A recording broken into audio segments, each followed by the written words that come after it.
And I just want to say I'm really proud of myself for not swearing so far in videos that I've posted. Yes, progress. I'm trying really hard not to because I don't want to offend anybody.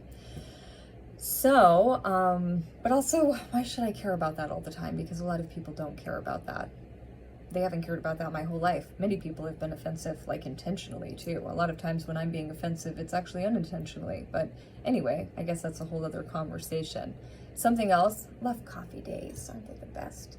Something else that's really important is there is a divide, it seems, in the idea of what the rainbow is, right? So there's some people who have this problem with the rainbow as a representation because they're misunderstanding it, and then people who are embracing it, right? And there's a reason that there is this sort of tradition lineage-wise, and it's so that you come together fully. There's parts of the world that saw rainbows as end of time signs, and it's because those time walkers from a different time period could see that there was an increase in rainbows and that was a prediction for things not going well here. So then they were able to kind of relay that information. And then there are people in other parts of the world who were told that those rainbows would depict a time of great change and of an apocalypse occurring, which is the first meaning of the word, the triumph of good over evil. And again, that lineage has been that when that time comes, you know, the world will finally change and the apocalypse will occur, which means the triumph of good over evil. And the souls are here to do that. Now, you are clearly balancing each other and meant to come together in that and to see that both of you played a part in this and in this prediction. And both of you could tell that this time period was coming, but that you are here to come together, because without these light rainbows, right, without these rainbow warriors, you couldn't help change the outcome of end of days, which would be negative instead of an apocalypse, triumph of good over evil. We need together to work, to come together and share culture, to share unity, to share our hearts truly, though, not superficially, but really do this.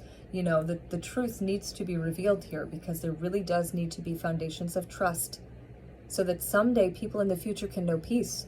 We may never see it, but we are supposed to be paving the way for the future generations. And this planet's life and all of this ecosystem's life depend on it. Now, many souls understand that there is more to existence than just here, so it is not fearful. It is a time where you come together and you shift and you change, because it's really important, incredibly important. And you are literally here to support each other.